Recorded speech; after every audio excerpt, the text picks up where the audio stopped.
أسألك حبك من يحبك والعمل الذي يبلغني.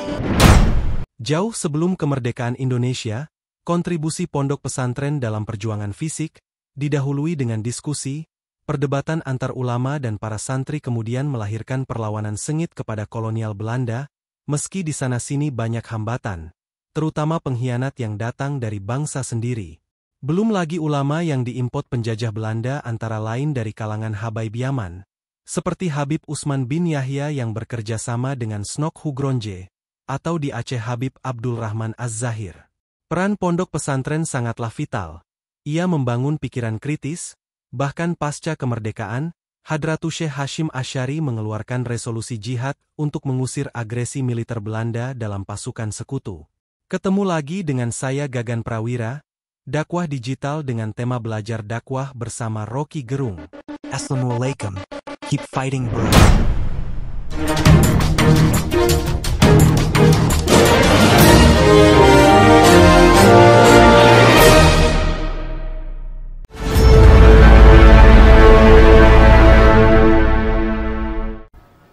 Kita sekarang berbicara tentang kebangsaan, berbicara tentang kenegaraan.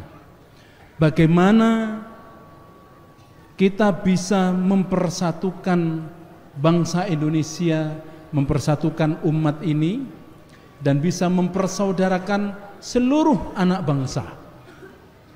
Karena itu, tema yang akan kita angkat pada malam hari ini adalah merajut ukhuwah. Bahasanya saya ambil dari Al-Quran, dan beliau fasih baca Al-Quran.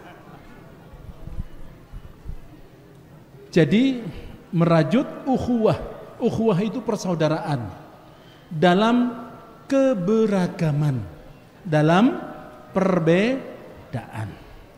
Ya ayuhan nas, inna khalaqnakum min dzakarin wa untha wa ja'alnakum syu'uban wa qabaila lita'arafu, untuk saling mengenal.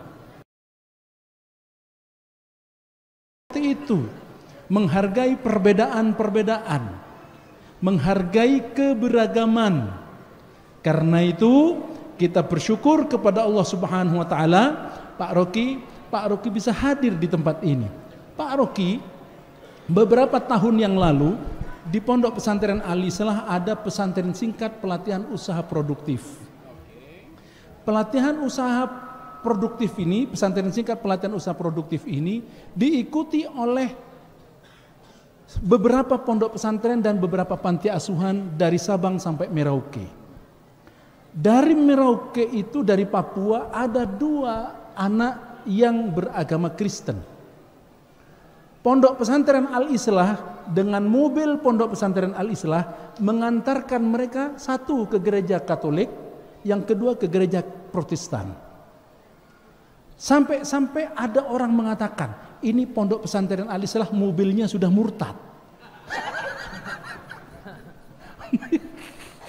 Mungkin bukan mobilnya, BBM-nya. Mobilnya sudah murtad. Karena satu masuk ke gereja Katolik sebelahnya BNI, satunya lagi masuk ke gereja Protestan dan nungguin anak-anak itu. Jadi ada 2 anak itu kita antarkan ke tempat-tempat ibadahnya mereka. Jadi ini ingin kita tunjukkan bahwasanya pondok pesantren adalah pelopor di dalam merajut ukhuwah dalam keberagaman, dalam perbedaan. Jadi inilah Pak Rocky. Tapi terserah Pak Rocky. Kalau malam ini mau perang ya enggak apa-apa. Tidak harus ini, enggak harus topik ini, enggak harus tema ini. Kesimpulannya aja nanti. Baik. Saya dari tadi ngobrol sama beliau ini nyantai aja beliau itu. Gitu. Ya, jadi kita dengarkan sekarang apa yang perlu disampaikan oleh Ustadzuna Ustadz Rocky Gerung. Apa hak agama mempersoalkan politik? Oh, itu bisa tuh judulnya tuh. Apa hak Gus Toha mengundang Rocky Gerung. Topik kedua itu kan ramai itu. Tapi saya nggak peduli dengan itu karena tadi saya berdiri sebentar di bangunan yang sedang dibangun itu. Saya mendoakan supaya bangunan itu bukan sekedar isinya ruangan-ruangan, tapi isinya adalah gagasan. Indonesia kebanyakan ruangan, gagasannya nggak ada. Itu masalah kita tuh. Dan pesantren adalah gagasan untuk menghidupkan akal pikiran, untuk memprovokasi pikiran radikal. Pikiran bukan tindakan radikal. Jadi tadi saya bertanya itu apa nama bangunan itu? Itu akan jadi, Pak Sekretaris menerangkan, itu akan jadi tempat kajian sains di dalam Islam. Itu tema yang kuat sekali, bukan sains dan Islam seolah-olah itu dua hal yang mesti dianalisis secara terpisah. Sains di dalam Islam, artinya ada asumsi di situ bahwa ayat-ayat Quran di dalamnya bukan sekedar mengandung janji surgawi, tapi ada hal yang natural yang mesti dipelajari. Yang kita tahu di dalam percakapan sehari-hari, ada tanda-tanda alam yang hanya dipahami oleh orang yang berpikir. Jadi kira-kira itu nanti mungkin kapan itu kira-kira selesai, saya akan datang ke situ untuk memberikan seminar tentang fungsi ilmu pengetahuan di dalam mengupayakan kemajuan manusia itu. Dan itu, iya. Dan Islam tentu mulai dari awal penyebaran doktrin agama, di dalamnya ada tradisi filosofi itu. Orang ingat apa sih matematika yang kita sebut algoritma, itu pertama kali diriset oleh ilmuwan Islam. Bagaimana cara kita mengobati manusia, farmasi pertama ditemukan oleh ilmuwan Islam. Bagaimana kita mengukur skala-skala alam semesta yang kita sebut sekarang astronomi, itu pertama kali diuji di dalam ruang-ruang kuliah di abad-abad pertama ketika Islam muncul sebagai peradaban baru. Jadi selalu ada konteksnya di situ. Nah, kita mau coba gabungkan itu antara krisis pengetahuan, kekurangan pengetahuan, dan keterpurukan bangsa. Apa yang menyebabkan bangsa terpuruk? Karena pemimpinnya nggak berpikir. Itu intinya. Apa akibatnya? Akibatnya skala kecerdasan kita, kalau Anda baca riset terakhir sebulan lalu, Indonesia itu rata-rata IQ-nya 70,8. Hanya 70,8. Apalagi kalau nggak ada masjid kembar, nggak ada Al-Islah, mungkin tinggal 60 IQ kita. Jadi pesantren menyumbang peningkatan IQ, sementara kekuasaan memerosotkan IQ. Karena nggak ada undangan berpikir. Orang berpikir dilarang. Orang berusaha untuk memperdebatkan masa depan dianggap sebagai bahaya politik identitas. Jadi kita lihat bahwa bangsa ini dituntun ke arah kegelapan. Itu intinya tuh. Padahal tadi diterangkan oleh Gus Toha, persahabatan itu adalah hak setiap warga negara. Lepas dari soal agama, etnis segala macam. Tapi justru negara itu memprovokasi supaya jangan bersahabat antar agama, jangan bersahabat antar etnis, jangan bersahabat antar kelas. Diam-diam itu yang sedang terjadi di kita, sehingga terjadi ketegangan sosial. Oke, saya pegang 2 mic kembar di masjid kembar.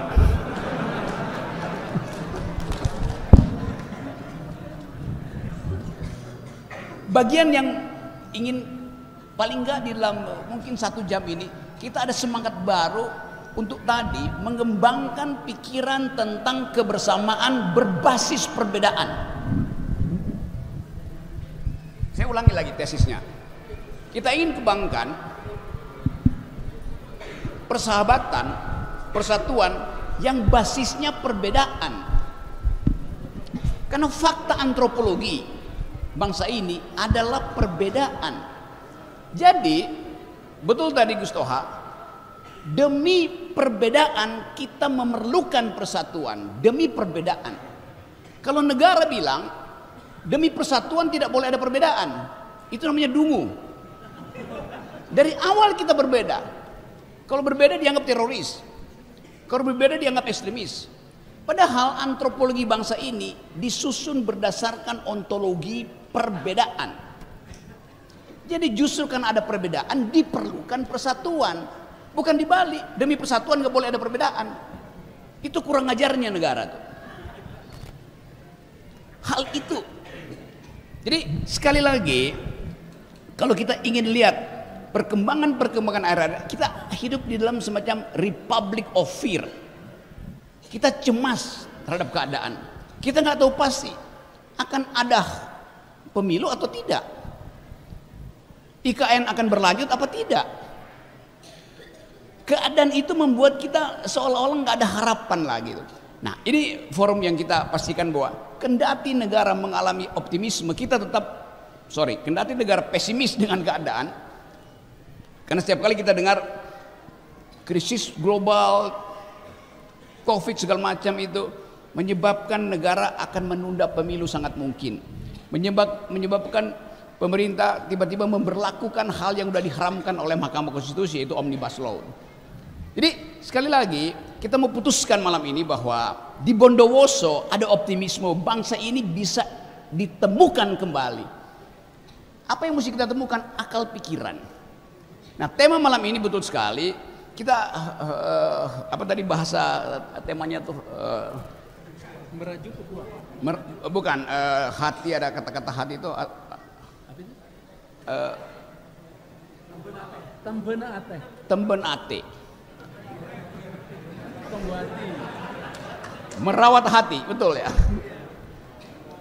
Obat hati. Obat hati, hati-hati dengan hatiku. Kita masuk dulu pada tema itu. Ini adalah pondok pesantren, tempat dipersiapkan masa depan. Dan hanya demi itu kita bisa membayangkan Indonesia. Kita bisa membayangkan Indonesia kalau ada pertumbuhan pikiran di semua sekolah. Nah, prinsip pertama dari setiap murid adalah takwa pada gurunya tuh. Udah pasti tuh. Kata murid dalam bahasa Inggris namanya disciple. Murid. Dari kata disciple turun kata disiplin. Disiplin itu di dalam bahasa Arab namanya takwa. Mengerti karena itu menjalankan, itu namanya takwa kan? Bukan sekedar tunduk, karena mengerti maka menjalankan. Apa yang mesti dijalankan? Harapan. Apa yang mesti dijalankan? Kemampuan untuk mengevaluasi keadaan. Jadi itu yang terjadi. Nah, karena itu tidak mungkin pesantren itu dipisahkan dari politik. Seperti yang diucapkan sekarang. Jauhkan pesantren dari politik karena itu politik. Bukan. Justru di pesantren diajar metode kritis. Dan di dalam politik kalau kita berhenti kritik maka akan timbul monster-monster di istana tuh. Itu intinya. Ada bahasa Italia bilang el sueño della razón produce monstros. Akal yang tidur, kalau akal Anda tidur, maka yang beroperasi malam hari adalah monster-monster. Koruptor, arogan, para arogan. Jadi sangat kontekstual kalau kita pastikan bahwa tugas dari pesantren adalah menghidupkan harapan bahwa akal bisa diproduksi ulang.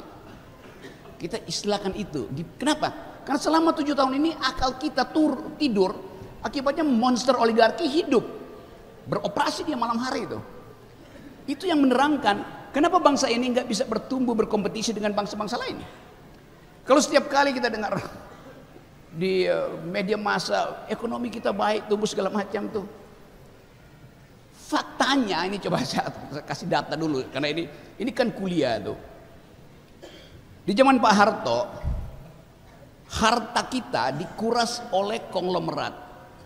Tapi yang balik ke negara masih 33%. Pak Harto kasih konsesi-konsesi. Yang balik ke negara 33%. Zaman Pak SBY yang balik tinggal 28%, 25 sampai 28%. Zaman Pak Jokowi tinggal 8%. Itu data primer yang menyebabkan kenapa banyak akademisi, teman-teman saya dosen itu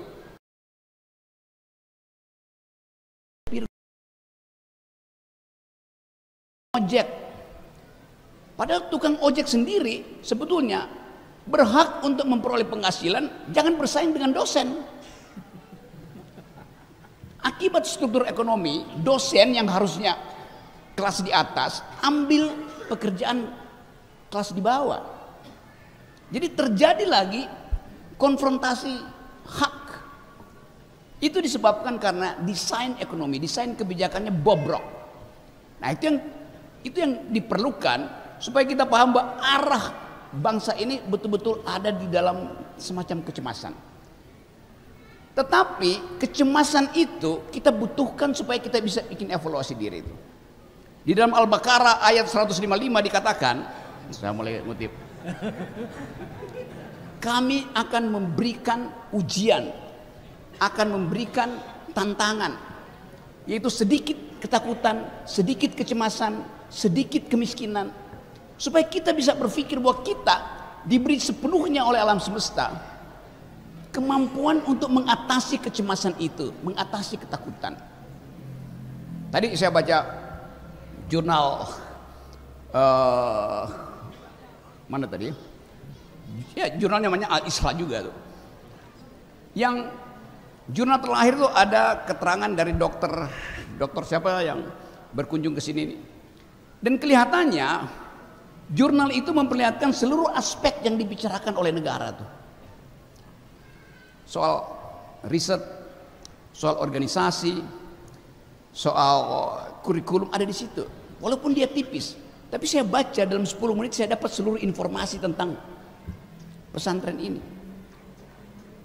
Bayangkan misalnya kalau setiap minggu istana keluarin semacam jurnal kecil itu untuk menerangkan kemajuan peradaban politik kita, kemajuan pendidikan kita.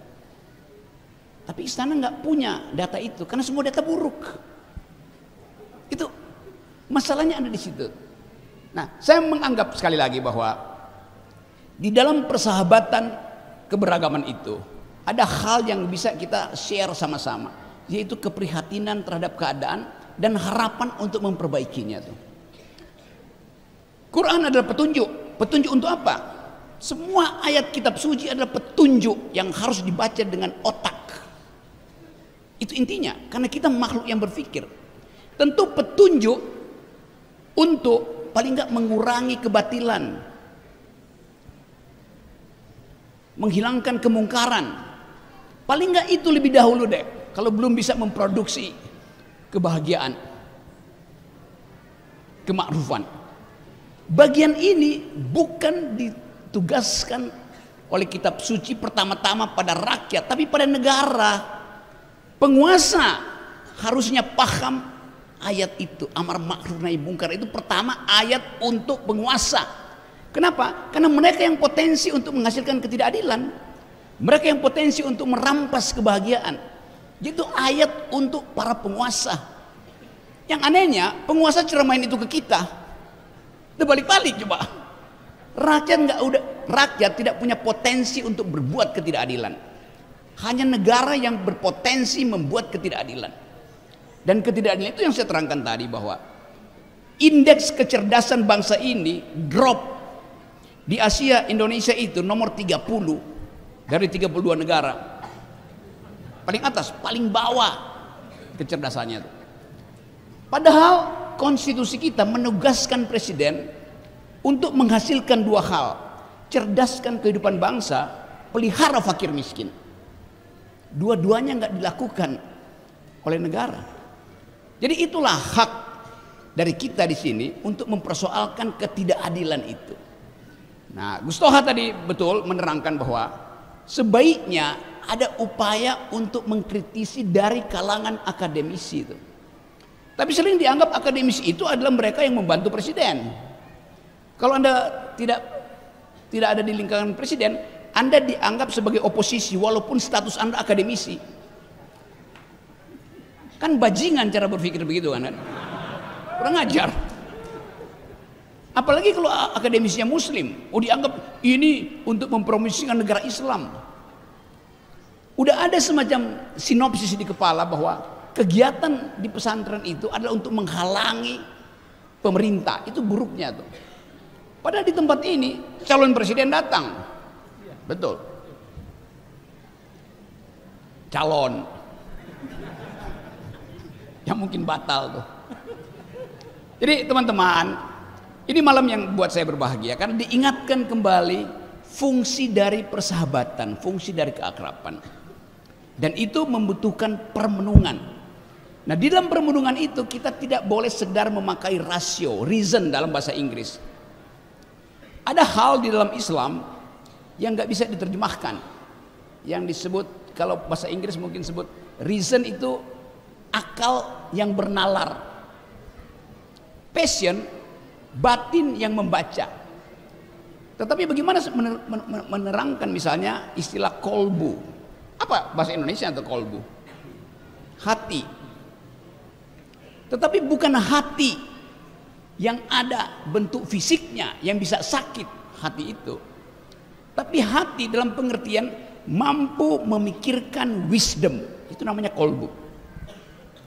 Semacam percakapan antara reason dan passion, moderatornya adalah kolbu. Otak kita menghendaki pikiran rasional, matematis. Batin kita namanya passion, menghendaki hal yang emosional.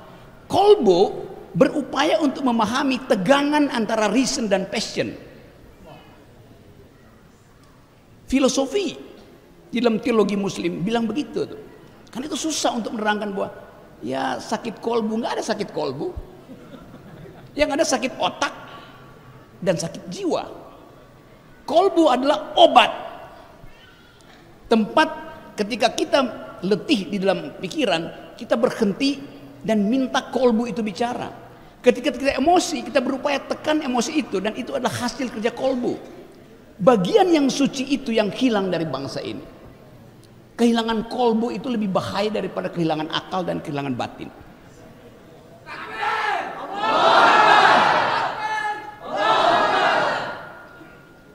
Nah, kesempatan ini adalah upaya untuk membenahi bangsa ini dengan memproduksi kolbu. Tapi nanti saya akan dibully. Pasti dibully itu. Sok tahu Rocky Gerung.